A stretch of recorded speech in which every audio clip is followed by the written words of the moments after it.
It's more than a year since Ronda Rousey was sensationally knocked out by Holly Holm. It was the first defeat of her career, and she said that she briefly contemplated suicide afterwards, but she vowed to win her title back. Normally, a fight of this magnitude would be preceded by all kinds of hype and hoopla, and the fighters would be all over the airwaves trying to promote it. That's certainly what UFC would prefer. The more promotion, the more subscribers, the more money to be made. But Rousey, who's a bona fide A-lister with a string of Hollywood movies also under her belt, says that she wants to concentrate totally on Friday's fight against the reigning bantamweight champion Amanda Nunes. And UFC has agreed to it. It might hurt them financially in the short run, but if she wins, then it will be worth it.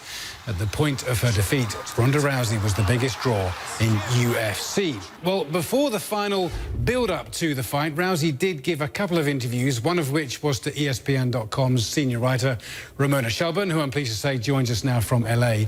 Ramona, thanks for being with us. The loss to Holly Holm hit her very hard. How would you describe her state of mind now? Well, you know, it's been over a year, right? And I think you have a process of healing from a loss like that. And I go back to, I interviewed her about 3 weeks after that loss, and then I interviewed her a year afterwards, and you see the changes in a person, right? And so the first interview that we had done, I think it was maybe the Friday after Thanksgiving, and so that was 2 or 3 weeks after she lost. She was so embarrassed, she was sad, she had sweats on and didn't even want to leave the house. And I go back to that core emotion, which is simply, you can't take that embarrassment, shame, sadness into the octagon again and fight. And so this whole year has really been about her learning to compartmentalize that and get herself back in a place mentally where she can get in the octagon and try to regain her belt. Right, so why isn't she talking up the fight? Because you know that UFC would have preferred her to join the media circus, as always happens. Well, listen, I have the benefit of having been with Ronda before the loss to Holly and now afterwards. And so I saw before how much she did media-wise, like leading into that fight. There was a couple of scandals that sort of followed her into that fight. But also afterwards, I think she really felt like everyone turned on her, which is what happens when you lose, right? I mean, that would happen to just about anyone. But in that moment, she just said, you know, I've given so much of my time and energy to building up the sport. I mean, there was no women's UFC before there was Ronda Rousey. They created the division because of her, because she was that big of a star.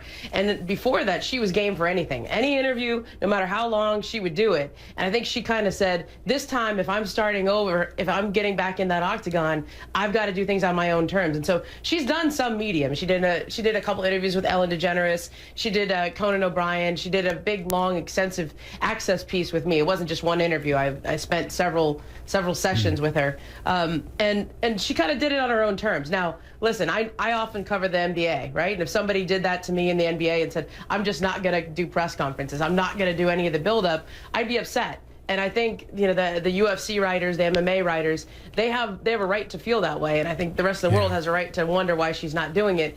But you come back to where she was last year, on top of the world. I mean, there was no bigger female athlete on the planet than Ronda Rousey when she got knocked out. And it's really hard to come all the way back up after you get knocked down that far. Briefly, not every fighter enjoys doing the media. I would imagine there's a concern here that she set a precedent that other fighters would like to follow. Sure, the UFC had the similar issue with Conor McGregor when he refused to participate in a press conference before UFC 200, and they pulled him from the card. I mean, that was the precedent they set there. Ronda Rousey actually ran into Conor McGregor at a commercial shoot. She said, hey, listen, you and me need to talk because there's nobody who understands what we're going through besides you and me. And when you get into this situation, you have to negotiate it in advance because you can't do it when it's upon you. Now, whether or not fighters like Ronda Rousey and Conor McGregor, the two biggest stars in the sport, can continue to do this, will really affect things for the UFC going forward as it tries to maintain its mainstream status that they've carved out over the last couple of years. Very, very interesting. Ramona Shelburne, thanks very much and enjoy the fight this weekend. You got it.